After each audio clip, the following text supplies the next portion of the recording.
सभी को नमस्कार। राजस्थान की प्राचीन सभ्यता में आज हम पढ़ेंगे आहड़ सभ्यता, जो कि उदयपुर में है। आहड़ सभ्यता है वो कौन सी नदी के किनारे है? तो यहाँ नदियाँ लिखी हुई है, जैसे आयड़ नदी के किनारे है, या आयड़ नदी को ही बेड़ज नदी कहते हैं। और ये सभी नदियाँ हैं बनास की सहायक है, तो बनास नदी के किनारे भी ये आहड़ सभ्यता विकसित है। इस सभ्यता को बनास सभ्यता भी कहते हैं, क्योंकि ये बनास नदी के किनारे स्थित होने के कारण इस आहड़ सभ्यता को बनास सभ्यता भी कहते हैं। ये जो कहने वाले हैं धीरज लाल सांकलिया है, जिन्होंने ये कहा कि ये बनास सभ्यता है। आहड़ सभ्यता का अन्य नाम देखिए, या हम यूँ कहें कि प्राचीन नाम क्या है, तो आहड़ सभ्यता का प्राचीन नाम है ताम्रवती नगरी, आघाटपुर, आघाट दुर्ग और मर्तकों का टीला। यानी ये जो नाम है ये आपसे ऐसे भी पूछा जा सकता है, मर्तकों के टीले के नाम से कौन सी सभ्यता जानी जाती है? तो आपको पता होना चाहिए कि आहड़ सभ्यता है। किस सभ्यता को आघाट दुर्ग कहा जाता है? तो आपको पता होना चाहिए कि आहड़ सभ्यता है। यानी आहड़ सभ्यता के ही अन्य नाम है ताम्रवती नगरी, आघाटपुर, आघाट दुर्ग और मृतकों का टीला और बनास सभ्यता। इसके बाद में इसका उत्खनन किस प्रकार हुआ, कौन कौन उसके उत्खनन करता है, ये देखिए। जो आहड़ सभ्यता है उसको सर्वप्रथम जो उत्खनन किया गया था 1953 में अक्षय कीर्ति व्यास द्वारा। यानी ये प्रश्न बहुत बार आता है कि आहड़ सभ्यता है उसका उत्खनन कब हुआ था? तो आपको याद करना है कि सर्वप्रथम 1953 में हुआ था, और उसके उत्खननकर्ता कौन थे? अक्षय कीर्ति व्यास द्वारा। उसके बाद में 1954, देखो कहीं यहाँ 1956 भी लिखा हुआ है, कहीं यहाँ 1954 भी लिखा हुआ है, तो ये देख लीजिए आप। 1954-56 रतन चंद्र अग्रवाल द्वारा, जिसे धूलकोट के नाम से जाना जाता है, मतलब ये यहाँ एक टीला है धूलकोट, उसका उत्खनन किया था रतन चंद्र अग्रवाल द्वारा 1954-56, ये दोनों याद रखिए आप, 1954-56 के अंदर। उसके बाद में 1961 से 62 में HD सांकलिया द्वारा उसका उत्खनन किया गया, और VN मिश्रा द्वारा। यानी आहड़ सभ्यता है उसका उत्खनन 1953 में तो अक्षय कीर्ति व्यास द्वारा किया गया, 1954 या 56 में रतन चंद्र अग्रवाल द्वारा किया गया, और 1961-62 में HD सांकलिया द्वारा या VN मिश्रा द्वारा किया गया। उत्खनन से आहड़ की जो बस्तियां हैं उसके 8 स्तर मिले, 8 स्तर मिले, 8 स्तर की बस्तियां हैं वो यहाँ मिली है। उसके बाद में देखिए ये जो आहड़ सभ्यता है उसकी विशेषता क्या है, इसमें क्या क्या चीज़ें मिली। यहाँ लाल, काले और भूरे मर्द भांड मिले, भूरे भी मिले, ध्यान रखना। अभी हमने कालीबंगा कल पढ़ा था, तो कालीबंगा में लाल जरूर था और गुलाबी भी थे, लेकिन यह काले नहीं थे। ये काले विशेषता है आहड़ सभ्यता की। अनाज रखने के लिए मर्द भांड मिट्टी के बने हुए मिले हैं, जिसे स्थानीय भाषा में गोरे और बंकोट कहा जाता है। यानी मिट्टी नुमा ऐसी आकृति जो इस तरह की हो जिसमें अनाज भरते थे। तो ये अनाज भरने के लिए जो मर्द भांड है, जिसको बोलते थे स्थानीय भाषा में गोरे या बंकोट, इसको बोलते थे, तो ये भी याद करें। फिर यहाँ विशेषता है कि बिना हत्थे का जल पात्र मिला है। हम ये कह सकते हैं कि बिना हत्थे का, जैसे मान लो ये गिलास है इस तरह का जिसमें हम पानी भरते थे, जल पात्र मिला है। ऐसा ये जल पात्र ईरान और बलूचिस्तान में भी मिला है। यानी कि ये हमारी जो संस्कृति है वो अन्य देशों के साथ संस्कृति से परिचित थे, या हम यूँ कह सकते हैं हमारे जैसे ही वहाँ थे। तो इसका मतलब कहीं ना कहीं इन दोनों सभ्यताओं का आपस में या तो लेन देन होगा, या हम कह सकते हैं व्यापार होता होगा, इससे पता चलता है।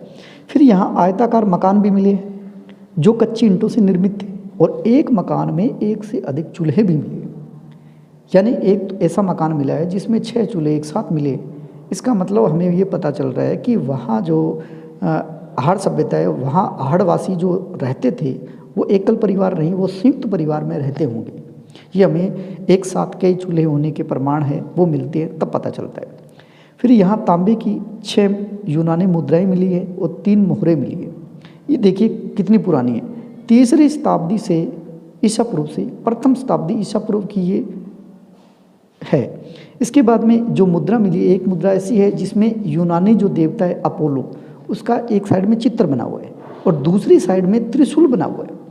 यानी जो मुद्राएं मिली है उन मुद्राओं में एक साइड में अपोलो का चित्र है जो यूनानी देवता है, और दूसरी साइड में उसके त्रिशूल बना हुआ है। उसके बाद में यहाँ से टेराकोटा से बनी वर्षव आकृतियाँ मिली है, यानी वर्षव यानी बेल की आकृतियाँ मिली है। बेल की आकृतियाँ कालीबंगा में भी मिली है, लेकिन यहाँ की जो बेल की आकृतियाँ मिली है वो टेराकोटा से बनी हुई है, जिसे ये बोलते हैं बनासियन बुल।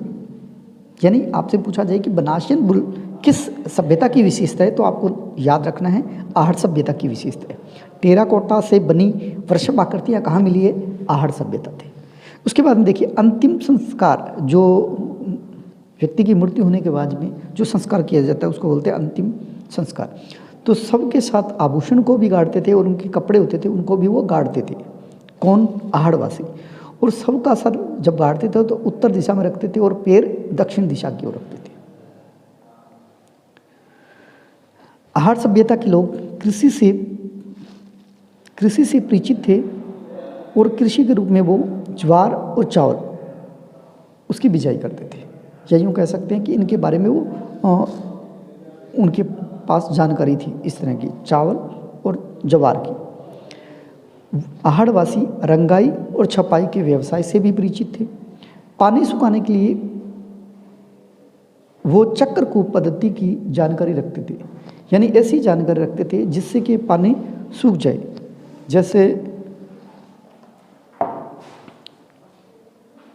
जैसे घर में एक गड्ढा खोद के उसके अंदर मिट्टी के जो घड़े है उसमें मिट्टी डाल के और अंदर गड्ढे में डाल देते थे, और ये पानी है वो पानी इसके अंदर चला जाता था और जो पानी ज़्यादा है वो सूख जाता था। ये पद्धति चक्रकूप पद्धति कहलाती है। ऐसी पद्धति जो इस पद्धति से पानी सुखाने की ये पद्धति है वो आहड़वासी थे, वो जानकार थे।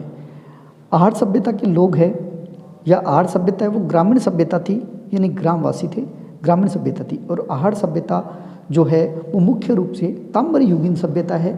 और इस सभ्यतावासी लोहे युगीन सभ्यता के अवशेष भी मिले, यानी इस सभ्यता में लोहे युगीन सभ्यता के अवशेष भी मिले हैं। वैसे ये जो सभ्यता है वो ताम्र युगीन सभ्यता है, लेकिन लोहे युगीन सभ्यता के अवशेष भी इससे आहड़ सभ्यता से मिले हैं। तो एक बार इसको रिपीट कर देता हूँ, 2 मिनट लगेंगे। आहड़ सभ्यता है जो उदयपुर से संबंधित है। उसकी नदी देखिए आयड़ नदी या बेड़च नदी, या यूँ कहेंगे बनास नदी के किनारे स्थित होने के कारण आहड़ सभ्यता को बनास सभ्यता भी कहते हैं। ये कहने वाले हैं धीरजलाल सांकलिया। आहड़ सभ्यता के अन्य नाम या प्राचीन नाम कौन कौन से हैं? ताम्रवती नगरी, यहाँ क्योंकि यहाँ सबसे ज़्यादा तांबा मिला है, ताम्र युगीन सभ्यता होने के कारण ये ताम्रवती नगरी के नाम से जानी जाती है। इसी को आघाटपुर भी कहते हैं, आघाट दुर्ग भी कहते हैं और मृतकों का टीला भी कहा जाता है। उत्खनन, आहड़ सभ्यता का उत्खनन सबसे पहले किया था 1953 में अक्ष कीर्ति व्यास द्वारा। 1954 में रतन चंद्र अग्रवाल द्वारा जो एक टीला है धूलकोट, उसका उत्खनन किया गया, जो 1954 और कई जगह 1956 लिखा हुआ है, ये ध्यान रखना। 1961 से 62 में यहाँ जो खुदाई हुई वो HD सांकलिया द्वारा और VN मिश्रा द्वारा की गई।